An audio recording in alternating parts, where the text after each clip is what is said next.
What's up, everyone? Welcome to the Knowledge Boner Podcast, episode 9. It is Thursday. I'm your host, Dylan Starr, with my boy, Wally Wynn. And today we're going to be talking about the inbuilt limiters that people set for themselves if they start agencies.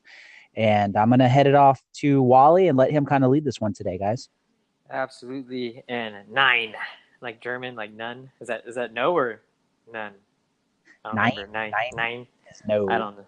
Oh no. Okay. Well, no, I'm not. I'm gonna lead it. I got it. Hold on. All right. So the agency type business, a lot of problems we see with it, and this is kind of just from us from experience and dealing with some of the clients that we've had, and kind of sharing and being mentored by some people who have agency businesses, but one of the main things that happens in this kind of business specifically is basically you have an inbuilt limiter that you can't even see. And what I mean by that is you can only do so much work. So for example, like if you have 10 clients right now, right? There's no way that you're going to add an 11th client if you're working by yourself, or a 12th client or a 13th client, and be able to manage all the work in a reasonable way and get all those people significant results, right? So at a certain point, and it might be a different number for you. You might be able to handle 11 clients. You might be able to handle 20 clients. But at some point, you're going to get to the point where you literally cannot add any more clients to your repertoire because you are physically capped out. You pretty much are a slave to your business at that point, right? And that's kind of like the inbuilt limiter of agency style businesses. So for example, what might happen to someone in this agency business, right, is that let's say they charge like $1,000 a month, for their service. Okay, so now per client, right? So now they pick up 10 clients, so now they're at 10K per month. Technically, that's a good number, right? But now they have 10 clients worth of work to do. And then typically in the agency style business, it's like, social media marketing or even like messenger bots and that kind of stuff that we do now. But, think about doing social media management for 10 clients, each paying you $1,000 a month. And you're supposed to do it well, right? So, you're doing hashtag, you're doing, you're curating the content correctly. You're using the right keywords, that kind of stuff. You think you can manage that by yourself at a high level and continue to bring in more clients? I highly doubt it, right? What do you think about that, Dylan? Right. No, definitely. I mean, you're going to hit a point where you can only do so much unless you're like just damn good at what you do. I think it comes down to the point of whether you're an agency or business, if you're even ready to scale. So, if you have systems in place and you're handling that workload and you're content, I mean, 10 clients at $1,000 a month, that's 10,000 a month. Maybe, you'll have some people that are just like, I'm content with that. Like I'm making 10 grand a month. I'm able to oversee the work for my clients, like, using automated softwares. So it's not really, maybe they're only putting in five hours a week, which is, pretty baller at that point. But if you want to go above that level and you are wanting to scale, you just kind of have to know what you want to scale to, get into like kind of outsourcing, which, I mean, we didn't really bring up the subject of outsourcing. If you are doing the work yourself, you could just have someone else do it. Maybe you don't want to do all the stuff, or you don't even know how to, and you just want to sell clients and outsource them. Why don't you give them some kind of tips on that? If they're like, okay, they want to get past that limiter. They want to know like how can they outsource and how can they scale? How can I sell to above 11? Why don't you tell them what kind of routes they could take to do that? Yeah, there's a bunch of routes they can take there. So to kind of get rid of that inbuilt limiter, obviously, yeah, but like Dylan said over here, you can outsource. So you can hire other agencies, outsource the work to them, get them to oversee, manage your clients. You can so you can use that. You can use Fiverr, or you can even make a strategic partnership even. Where you can start, maybe make a partnership with somebody who handles a piece of the business that you don't necessarily like to do as much for, you know what I mean? Mm-hmm. So that's one way you can do that outsourcing way. So through strategic partnership, or, getting like VAs and doing like the Fiverr thing, right? Another way is you can raise your prices, right? So what I mean by... Before you get to that, for those listening, what's Fiverr? What if they don't know what Fiverr is? Fiverr. So Fiverr is, basically a place where you can hire a bunch of freelancers. Typically like, cheap work, or you can hire somebody like a VA, which is a virtual assistant, for like $8 to $10 an hour from India, and they'll do like a lot of crap for you.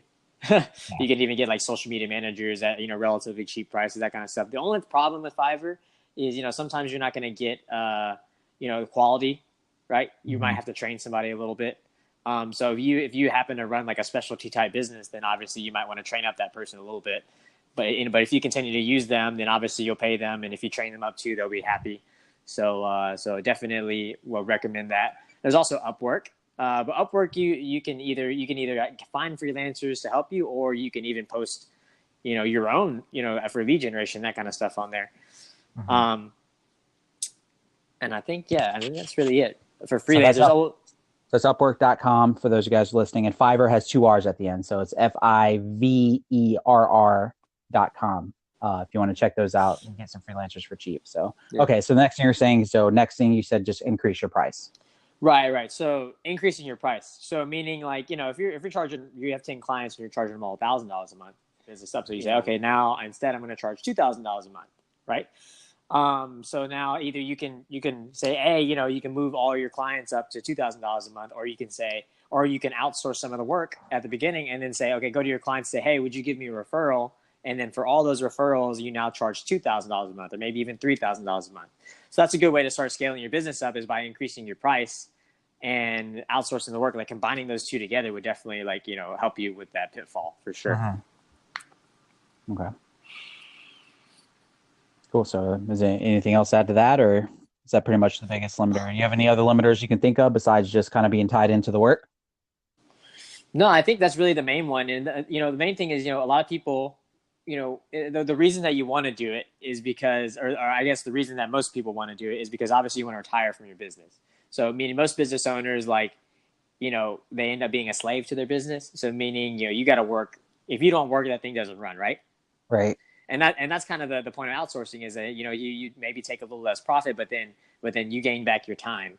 And that's the most important thing as business owners. So the more time you gain back, the more you can focus on actually building your business, which is basically fundamentally what you need to do to scale. Yeah, definitely. I mean, it depends on the type of person too. Like, maybe you have like an agency of doing something that you just absolutely love doing, right? Like you just I could spend hours doing it. Like it doesn't matter. Like I could take on a bunch of clients. I don't mind doing the work.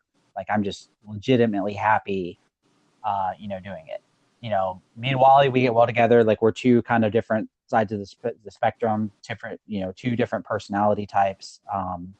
Wally likes doing the tech work. He loves sitting on a computer. He can do it for hours at a time. Me, I like sales. And when it comes to computer stuff, like I'm lazy as fuck. Like I'm like, I hate the shit. I get overwhelmed. Like I'm just definitely like a very lazy entrepreneur, where it's just like, okay, like I just want to do sales. I don't want to have to worry about doing all this other bullshit. But Wally, the dude's a beast. Like he can sit there forever, loves what he does, loves doing tech stuff. So you really got to kind of find your space too, and realize, what do you enjoy doing? I think that's very important for people to kind of establish. But I mean, there's definitely gonna be a point where Wally's gonna be like, all right, I'm ready to outsource shit. Like, No, absolutely. That's always the goal. Like I never, obviously at first, your goal is to make a lifestyle business, that kind of pays the bills, covers you, you're mostly happy, you make a little money, you're relatively good. You know what I mean? Like, and they say that number is about 10K a month. Like once you get to 10K a month, that's the first step. And then some people decide that they don't want to go further from there. That's not me. That's not me 100%. I'm going way further than that. But I just say that to say that most people do that. They'll do the lifestyle business first, and I think that's I think it's the best place to start.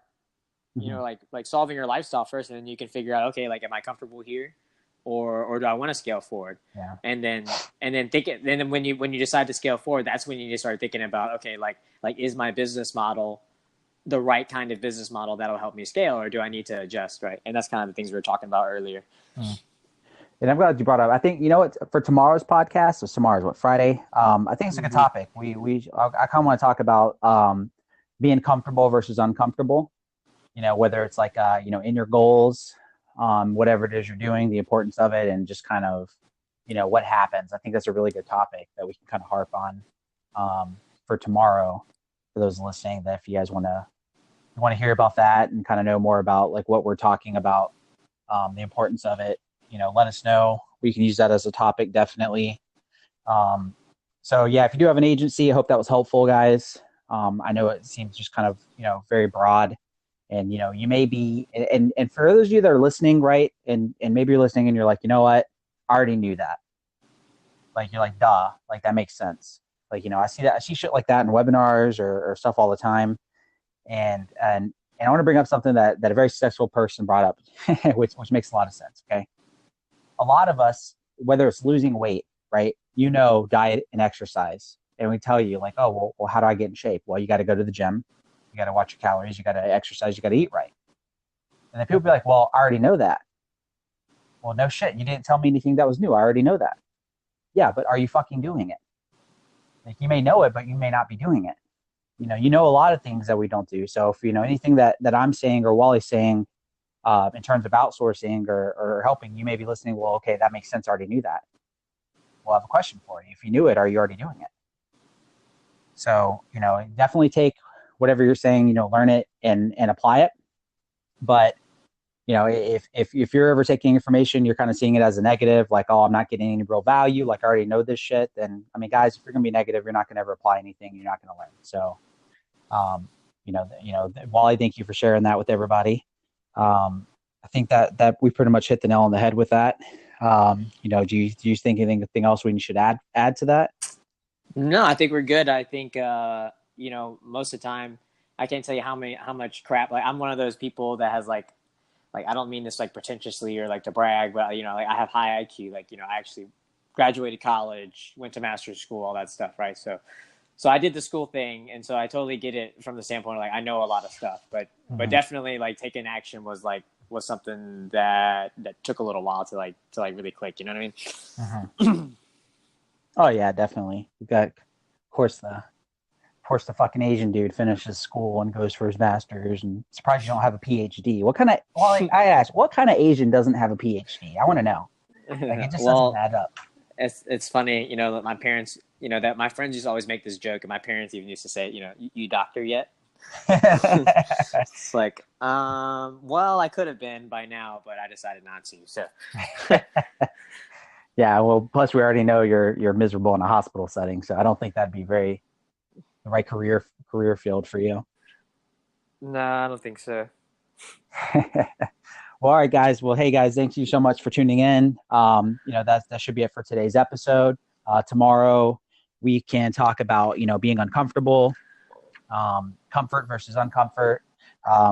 Tomorrow's Friday, so definitely be tuned in, and we will kind of rant about that. We've been kind of sticking to a theme, and I think we like to rant about things on Friday, so I think that'd be a really good rant for us. And all right, guys, we'll see you guys tomorrow. I hope you guys have a wonderful Thursday.